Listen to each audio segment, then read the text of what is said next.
기영도의 가을 무덤 보겠습니다. 이 기영도라는 작가는 산업화 시대 저항 시인입니다. 그래서 산업화 시대 끊임없이 고통받고 굶주렸던 소외계층의 모습들을 고발하는 시인이고, 이 시에도 그러한 모습이 부분적으로 담겨져 있습니다. 그래서 일방적인 서정시로 보기보다는 시대의 아픔이라는 그러한 것들이 언뜻 비치는 모습을 한번 보실 필요가 있을 겁니다.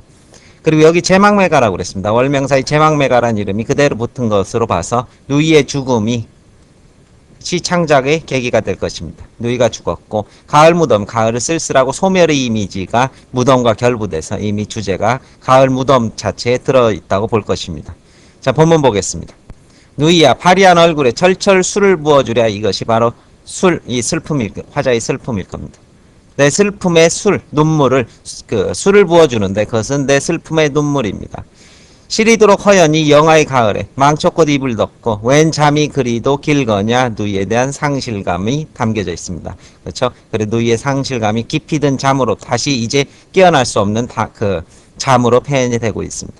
풀씨 피해 나는 푸석이는 이 자리에 빛바랜 단발머리 누워있느냐. 풀씨마저 피해 나는 푸석이는 이 자리, 이것이 바로 고단스런 누이의 삶을 암시한다고 이렇게 볼 것입니다. 그렇죠? 누이가 죽은데 이 고단스런 삶, 풀씨마저 나지 않는 그런 자리에 누워서 빛바랜 단발머리 역시 고단스런 누이의 삶이 언뜻 들어있다고 볼 것입니다.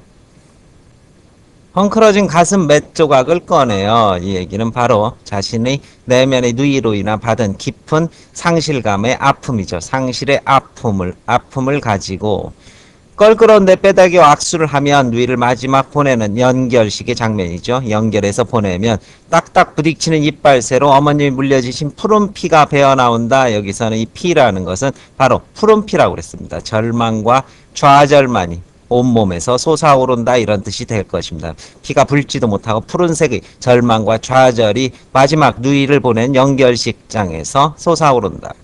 자, 이 부분은 바로 요 부분까지입니다. 요 부분에서 바로 그 시대의식과 그 다음에 약간 그 소외계층의 삶의 모습, 이 부분이 회상의 구조로 되어 있습니다. 그래서 어떻게 누이가 살아왔는지 이제 마지막 연결식장에서 살아온 누이의 모습을 엿볼 수 있는 구절이 되겠죠.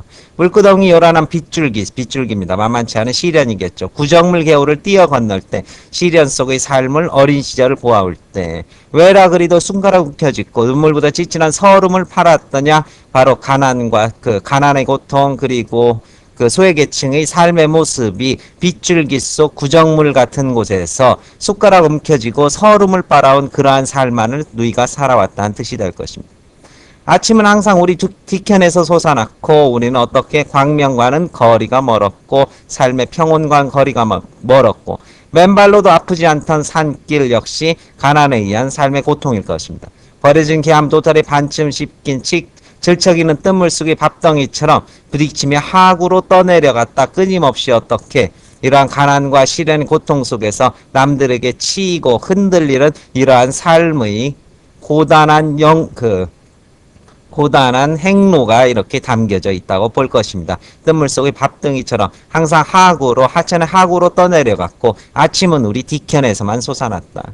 우리는 신경을 앓는 중풍병자로 태어나, 그렇죠? 가난과 소외계층의 삶의 모습으로 태어나 전신의 땀방울을 비늘로 달고 노동의 고통 속에서만 살아가다가 쉰 목소리로 어둠과 싸웠음이랴. 쉰 목소리로 삶의 질곡과 현실의 질곡과 맞섰지만 결국은 어떻게 승리하지 못하고 패배했다. 이 문제, 이 부분을 보면은 아시는 분은 알겠지만 강경의 그 인간 문제라는 그러한 사회주의 계열의 소설과도 많이 접목이 돼 있죠. 그래서 힘겹게 태어난 한 여인이 지주의 행포와 그 다음에 자본가의 행포 속에서 죽어가던 그러한 모습이 연상되게 됩니다. 어둠과 싸웠지만 결국 싸늘한 죽음만 남았다.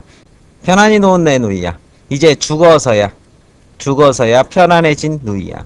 파리한 얼굴, 죽어서 파리한 얼굴에 술을 보면 저 누이를 잃은 한스러움입니다.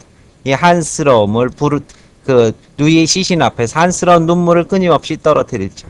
눈물처럼 튀어오르는 이 술방울이 못난 영혼을 휘감고 뒤흔든다. 이 하품의 한이 승화되어 내 몸, 전신, 구석구석을 마치 술처럼 파고들며 적신다. 이런 뜻에서, 그쵸? 그 누이를 죽은 슬픔의 한이 승화되었지만 극대화되는 그러한 모습을 마지막 년에서 확인할 수 있으실 것입니다. 따라서 이 작품은 그 어두운 시대를 살아가는 소외계층의 아픔, 그 과정에서 죽어간 누이의 모습을 단적으로 제시하고 있는 이러한 작품으로 이해할 수 있을 것입니다. 설명 마칩니다.